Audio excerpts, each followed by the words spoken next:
E me conta, você sabe exatamente o que é o vitiligo? O vitiligo é uma doença autoimune que provoca a destruição das células que dão cor à pele, causando a despigmentação da região atingida.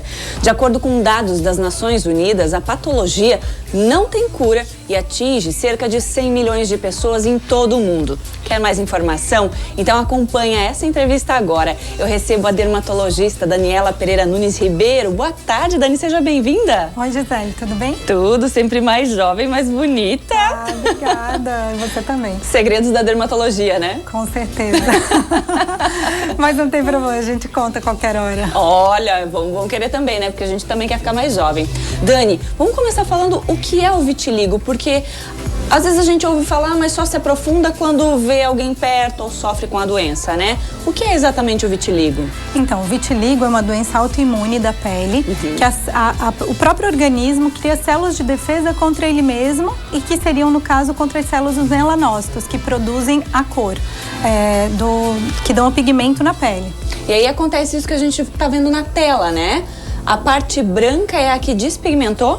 Exatamente, no caso aí seria uma pessoa negra, ela perdeu a coloração nessas regiões, é muito comum dar nessas áreas de articulações, mãos, pés, cotovelos, joelhos, tornozelo, então é uma coisa que acaba sendo progressiva, geralmente bilateral, e as pessoas começam às vezes a perceber por uma pequena manchinha branca em algum local do corpo.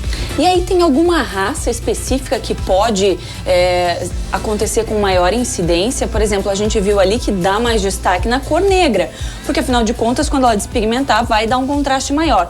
Mas isso tem alguma raça que tem maior incidência? Na verdade, acaba chamando mais atenção realmente nessas pessoas de pele quanto mais moreno, mais fácil de perceber o contraste. Mas não existe uma predileção, isso é vamos dizer, uma tendência genética que a pessoa tem. A gente sabe que existe alguns fatores implicados, sobretudo, por exemplo, alguma coisa emocional, a pessoa sofreu algum trauma, ficou estressado com alguma coisa, pode desencadear. O próprio trauma, né, físico no local, por exemplo, um machucado, pode vir a aparecer o sintoma, mas isso não significa que a pessoa, que seja a causa realmente. Isso é um distúrbio do próprio organismo que não tem uma explicação muito lógica pelo motivo pelo qual acontece. Certo. Vamos falar dos sintomas, como é que a pessoa percebe que pode estar sendo acometida pelo vitiligo? Então, a grande maioria das pessoas procura o dermatologista, às vezes, por uma pequena manchinha, pode ser no rosto, é muito comum ao redor dos olhos, às vezes na pálpebra ou ao redor da boca. Às vezes uma outra manchinha em algum local do corpo, bem pequena, e aí ele vai procurar achando que pode ser até um câncer de pele ou uma micose, e muitas vezes já é um sintoma inicial do vitiligo. E outras pessoas só vão perceber quando as manchas começam a aparecer em mais quantidade, e geralmente algum familiar ou a própria pessoa pesquisando na internet e acaba chegando à conclusão de que pode ser um vitiligo. Mas uma coisa que eu acho muito importante falar é que várias pessoas acreditam que o vitiligo não tenha tratamento nenhum, o que não é verdade. Muitas vezes a gente consegue, às vezes até principalmente em fases mais iniciais, reverter muito bem esse quadro com tratamento. Esse tratamento, ele depende do quê? Inclusive, depois que a gente falar do tratamento, eu quero falar de um remédio que ajuda a minimizar essas manchas. Mas o tratamento, como ele é feito?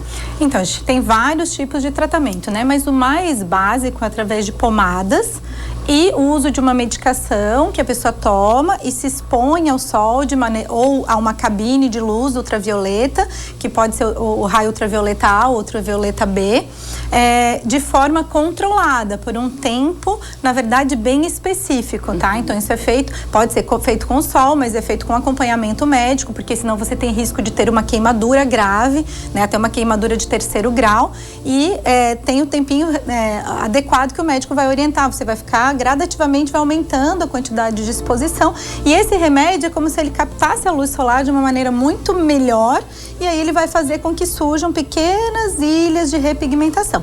Esse é o tratamento mais básico, né? Aí fora isso, hoje a gente já tem alguns tipos de laser que servem para isso, que é através do estímulo de luz somente, às vezes não precisa tomar a medicação. Temos hoje já alguns tipos de cirurgia, que é o transplante de melanócitos, que você pode tirar de uma área que tenha o melanócito e reimplantar lá na área de vitiligo. Então, já existem várias alternativas de tratamento.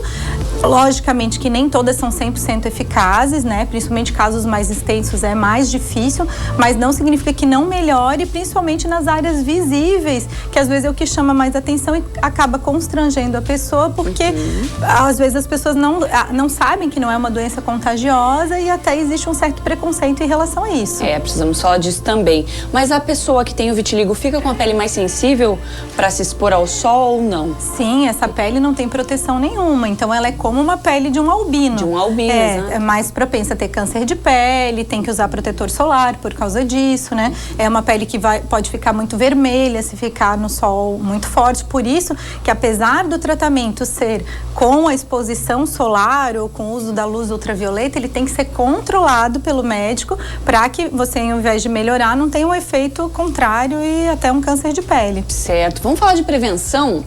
O que a gente pode tomar aí de precaução para evitar o vitiligo, se é que é possível? Porque ele não tem cura, né? Porém, a gente está vendo que com alguns tratamentos é possível conviver com ele. Assim, prevenção não existe. Na verdade, se você tiver uma propensão a ter, é muito provável que você vá ter durante a vida, tá? Existem casos que são, isso também geneticamente determinado, que são mais graves e casos mais leves. Você deve conhecer muita gente que tem vitiligo por aí e nem sabe que a pessoa tem. Verdade. Tá?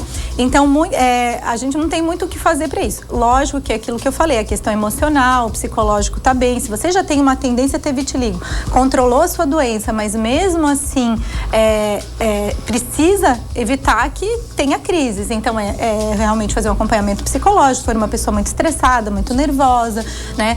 Fazer coisas que lhe deem bem-estar, se alimentar bem, fazer atividade física e evitar, logicamente, o trauma na região, né? Então, isso é um cuidado que eu sempre falo para os pacientes, não pode machucar, cuidado com machucar a perna, usar roupa muito apertada, arranhar, às vezes assim, por exemplo, usa muita calça jeans, é muito comum dar naquela região onde fica roçando a calça muito apertada.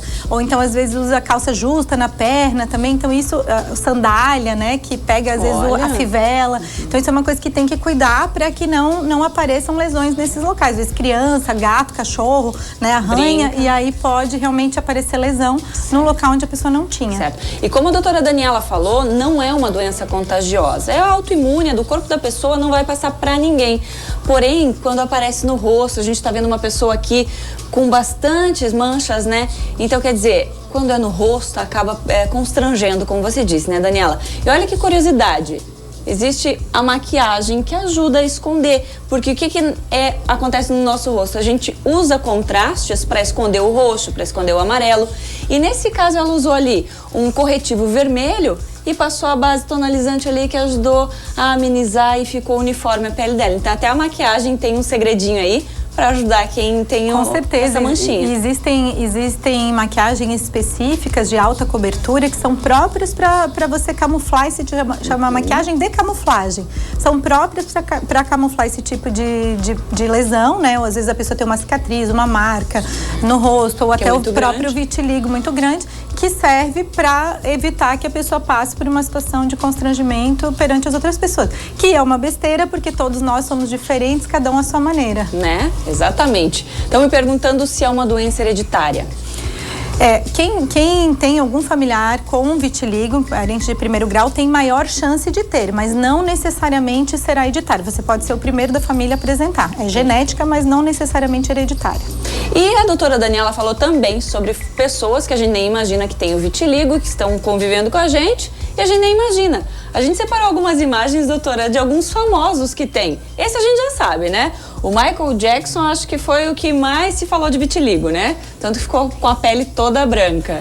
Que na verdade, um dos outros tratamentos que existe é você, às vezes, quando a pessoa tem um vitiligo muito extenso, você pode, se for muito pouco pigmento, ela pode clarear, que a gente chama despigmentação das áreas escuras. Entendi. Que muito provavelmente, a gente já ouviu falar, é o que ele deve ter feito. Exatamente. Quais os próximos pra gente passar rapidinho? John Hamm, o que ele é? Ator? Enfim, John Hamm, que é famoso, mas tá lá no... É ator, é isso aí. Ali no olho, ao redor dos olhos, dá pra ver. O próximo? Uma região muito comum. De boca aberta, coitado. O Scott Jorgensen, lutador. Tá aí, corpo bem manchado. O Thomas Lennon, ali embaixo. Famoso ator também. Tô bem, famosão. A Luísa Brunet, essa eu jamais diria, né? Acho que nunca se falou disso, ou pelo menos eu não sabia. É imperceptível. E olha aí, ó, esse é famoso. Esse é o mais famosão do momento, né? O Donald Trump a gente vê na região dos olhos, que realmente... É uma região muito comum a gente ver pacientes com isso. Eu acho que o importante é você também saber controlar, né? Não deixar a doença evoluir, que hoje a gente tem tratamento para evitar que ela evolua, fazendo medicação.